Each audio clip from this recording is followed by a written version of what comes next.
Ma cousine a largué ses 4 enfants sur le pas de ma porte et est partie en croisière sans me le dire. Maintenant, j'envisage d'appeler les services de protection de l'enfance. Je ne vais pas faire un long post. C'est arrivé il y a quelques heures. Ma petite amie et moi n'avons pas d'enfants, donc nous avons beaucoup de temps libre, comme nous le répète sans cesse ma cousine qui a 4 enfants, tous mineurs. Dernièrement, elle plaisantait en disant que nous devrions nous occuper des enfants, de tous, car elle avait réservé une croisière avec son nouveau petit ami. Nous n'y avons pas prêté attention, car cela semblait absurde et nous avons simplement ri avec elle. Nous avions tous les deux un jour de congé supplémentaire car c'était un week-end prolongé, et nous avons été réveillés par des coups à la porte à 7 heures du matin.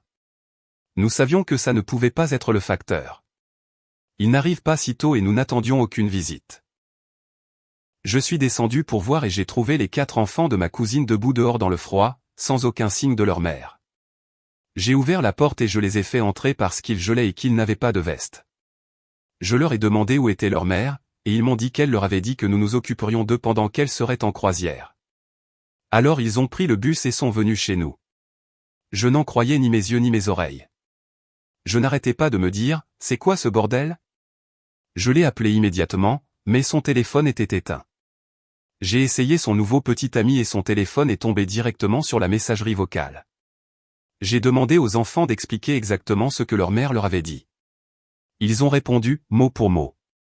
Elle a dit, comme vous n'avez pas de responsabilité et que vous avez du temps libre, vous avez dit que vous vous occuperiez de nous pendant son absence. Que faire? J'ai appelé ma tante et elle m'a dit la même chose, que ma cousine lui avait dit que j'avais accepté de m'occuper des enfants. Elle n'a même pas eu la décence de les déposer elle-même. Elle leur a fait prendre le bus par une froide journée d'hiver. À ce stade, je pense à appeler les services de protection de l'enfance. Meilleur commentaire pertinent. Commentateur, ta tante doit savoir quelle croisière ils font.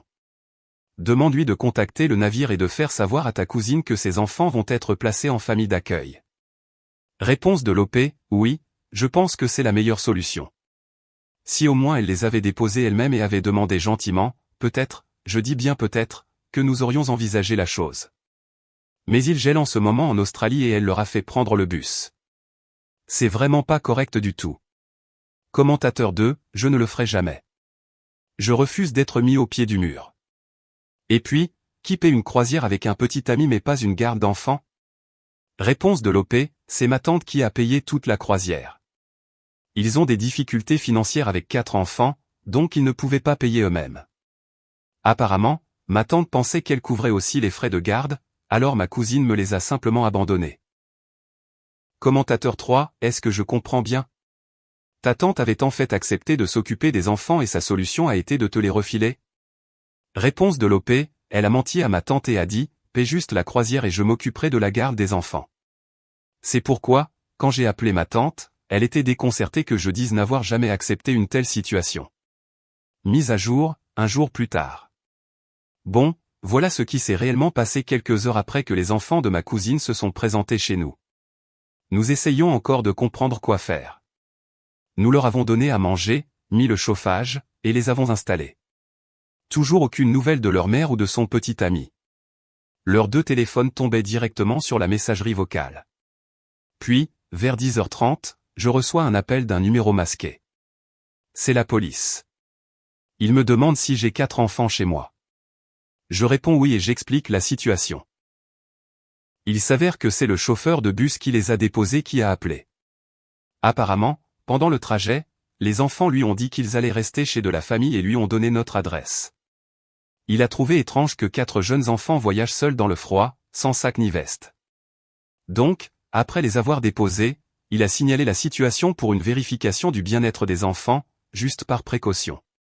Peu de temps après, la police et la protection de l'enfance se sont présentés à ma porte. Honnêtement, ils ont été super. Ils étaient calmes mais prenaient clairement la situation au sérieux.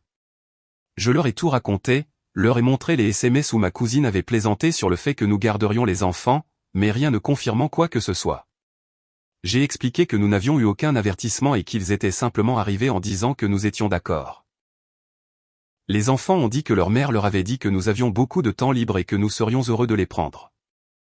Environ 1h30 plus tard, la police m'informe qu'ils sont allés au terminal de croisière et l'ont trouvé sur le navire. Le bateau était à Circular Quay, en ville, pas très loin de chez moi, et devait partir à 15h30. Elle avait déjà embarqué, prête à prendre le large avec son nouveau petit ami. Ils l'ont fait descendre et lui ont dit qu'elle devait venir immédiatement. Pas de discussion possible.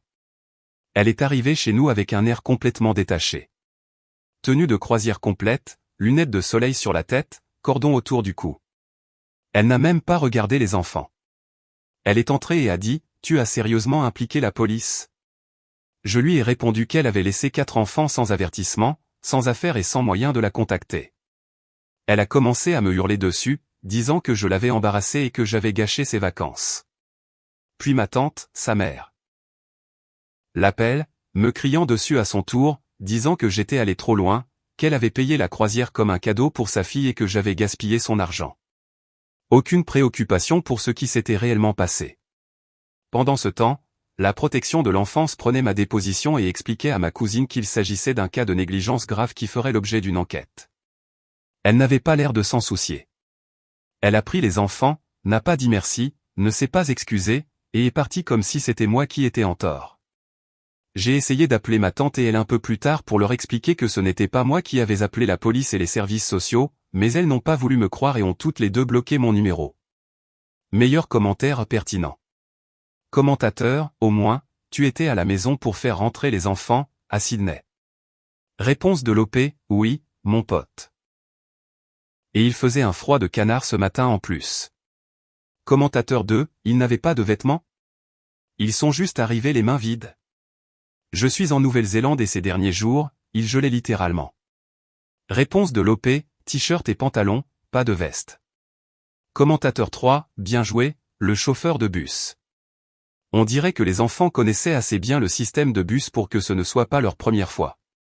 Combien d'autres fois ont-ils été laissés à eux-mêmes et dans quelles circonstances? Cela nécessite vraiment une enquête.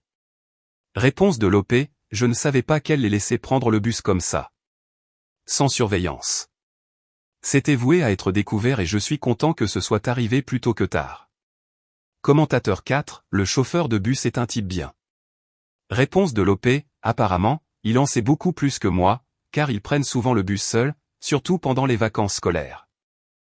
Commentateur 5, je demande juste par curiosité.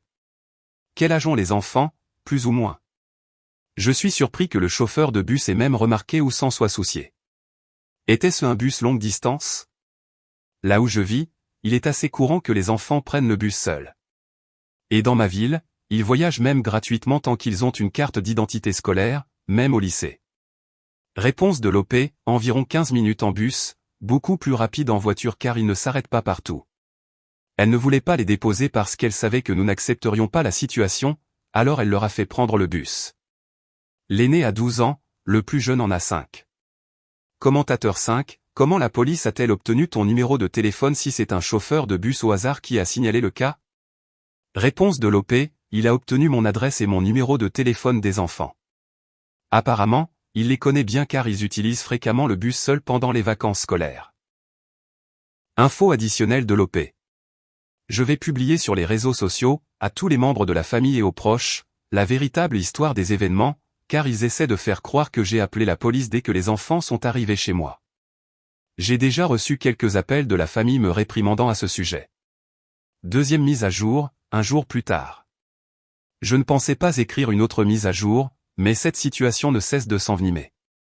Quelques jours après que ma cousine soit venue chercher les enfants après avoir été débarqués du bateau de croisière, les services de protection de l'enfance, FAC, m'ont recontacté pour poser quelques questions de suivi. Au cours de la conversation, ils ont mentionné qu'ils avaient contacté le père biologique des enfants et l'avaient informé de ce qui s'était passé.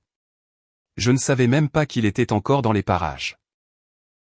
D'après mes souvenirs, il avait déménagé dans la campagne de la Nouvelle-Galles du Sud il y a des années, quelque part près de Wagga, je crois. Apparemment, il payait une pension alimentaire et essayait de rester en contact, mais ma cousine rendait cela presque impossible. Elle ignorait ses appels, le bloquait, annulait les visites, ce genre de choses.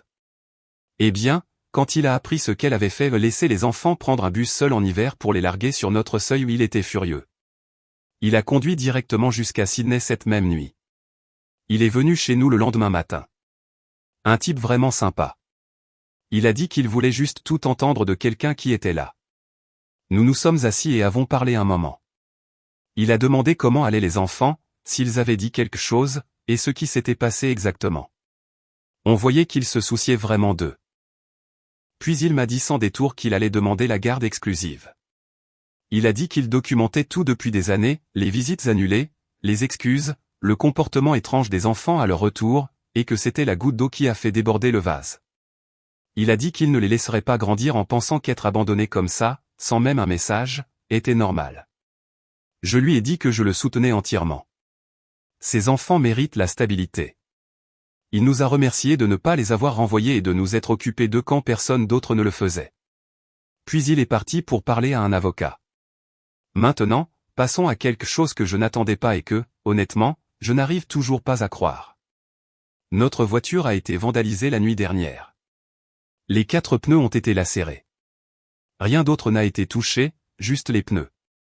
Nous l'avons remarqué ce matin quand ma petite amie s'apprêtait à partir. Pas de mots, pas de témoins. Malheureusement, nous n'avons pas de caméras installées, mais nous avons demandé aux voisins s'ils avaient des images de la nuit. Impossible de dire avec certitude qui a fait ça, mais vu le timing, j'ai quelques soupçons, surtout qu'un membre de la famille nous a appelés hier pour nous accuser de monter la famille contre ma cousine. Pas de preuves pour l'instant, mais nous l'avons signalé à la police, au cas où. Honnêtement, nous sommes épuisés. Nous n'avons rien demandé de tout ça, nous avons juste essayé de faire ce qu'il fallait quand 4 enfants se sont présentés, frigorifiés, sur notre seuil. Toute la famille croit sa version de l'histoire. Je pense à préparer un post Facebook avec toutes les informations pour prouver ce qui s'est passé, car les choses deviennent sérieuses. Meilleur commentaire pertinent. Commentateur, appelle la police et dépose une plainte. Fais-leur savoir ce qui s'est passé. Ça ne pourra qu'aider dans la bataille pour la garde. Réponse de l'OP. Je pense que c'est le petit ami. Il a l'air un peu louche et je l'ai entendu dire une fois qu'il avait un casier judiciaire. Commentateur 2, j'attendrai de publier quoi que ce soit sur Facebook jusqu'à ce que le père obtienne la garde. Où sont les enfants maintenant? Réponse de l'OP, avec elle, pour autant que je sache, mais les services sociaux, FAC, sont en train de monter un dossier d'après ce que j'ai compris au téléphone. Je suis presque sûr que le père obtiendra la garde. À un autre commentateur, oui, je vais peut-être attendre avant de publier quoi que ce soit, juste pour le bien du père. Il traverse un enfer en ce moment, je n'ose imaginer être à sa place. Commentateur 3, je suis choqué que la police l'ait laissé ramener les enfants à la maison et ne les ait pas pris en charge pendant l'enquête. Réponse de l'OP, j'ai l'impression qu'ils aiment monter un dossier en béton avant de passer à l'action pour s'assurer de gagner. Commentateur 4, mais pourquoi diable quelqu'un la croirait elle? Il y a 4 enfants qui peuvent au moins confirmer qu'ils sont arrivés en bus sans manteau ni sac. Réponse de l'OP, c'est surtout le problème de ma tante. Elle prendra son parti quoi qu'il arrive, car elle a des enfants. Elle me méprise généralement parce que je n'ai pas d'enfants et que je suis considéré comme irresponsable et ayant beaucoup trop de temps libre. Même si elle connaît la vérité, elle se rangera quand même de son côté. 3e mise à jour, 2 jours plus tard. Hier soir, vers 19h30, on a frappé à la porte. Ma copine a ouvert et s'est figée sur place. Devant elle se tenait l'aîné de ma cousine, 11 ans, seul dans le noir, tenant un petit sac d'école. Pas de veste, pas de téléphone. Il a juste dit, maman m'a dit de venir rester ici un moment. Nous étions abasourdis. Nous avons demandé où étaient ses frères et sœurs. Il a dit qu'ils étaient avec le petit ami de sa mère. Il ne voulait plus rester là-bas.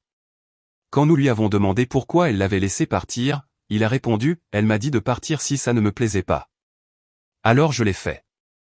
Nous l'avons fait entrer tout de suite, lui avons donné quelque chose de chaud à manger et avons appelé la police.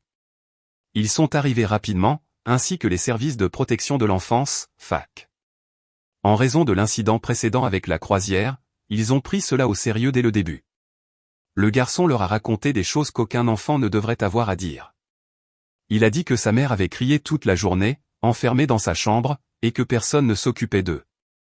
Il a dit qu'il se souvenait à quel point il s'était senti au calme chez nous et voulait juste revenir. Peu de temps après, les services sociaux et la police se sont rendus à la maison. On nous a dit plus tard que les autres enfants avaient été retirés et que ma cousine avait été emmenée pour interrogatoire. Il y a maintenant une enquête active pour négligence et abandon. Je ne sais pas si c'était la culpabilité, la pression des services sociaux, ou juste tout qui la rattrapait, mais apparemment elle était dans une spirale infernale depuis l'incident de la croisière. Puis ce matin, ma tante, la mère de ma cousine, s'est présentée à notre porte, absolument furieuse. Elle s'est mise à nous hurler dessus, disant que j'avais détruit la famille, monté les enfants contre leur mère et que je lui avais volé ses enfants. Elle a aussi pris soin de me crier que la croisière était la première fois qu'elle était heureuse depuis des années et que tu as tout gâché parce que tu n'aimes pas les enfants. Nous avons fermé la porte et signalé l'incident. La police nous a conseillé de tenir un registre et a dit que nous pouvions demander une ordonnance de protection si cela se reproduisait. Plus tard dans l'après-midi, j'ai reçu un appel de l'avocat du père biologique. Il poursuit officiellement la demande de garde exclusive et m'a demandé si je serais prêt à fournir une attestation de moralité et une déposition sur ce qui s'est passé, ce que les enfants ont dit, comment ils étaient à leur arrivée et comment nous avons été impliqués.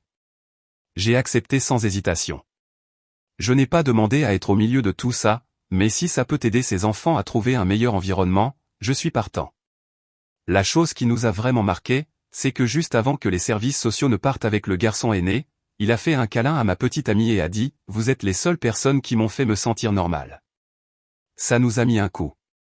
Nous prenons maintenant du recul émotionnellement, mais nous continuerons à coopérer si nécessaire. Nous avons appris à la dure que faire ce qui est juste n'est pas toujours facile, mais nous ne regrettons pas d'avoir ouvert cette porte. Si quelque chose de majeur se produit, je posterai à nouveau. Note de l'éditeur, du post original, j'ai indiqué ici que l'aîné avait 11 ans, mais j'avais précédemment dit dans un commentaire que l'aîné avait 12 ans. Parfois, les auteurs modifient un peu les âges pour préserver l'anonymat, ou peut-être que l'enfant a presque 12 ans, vient d'avoir 12 ans, ou que l'OP a simplement oublié.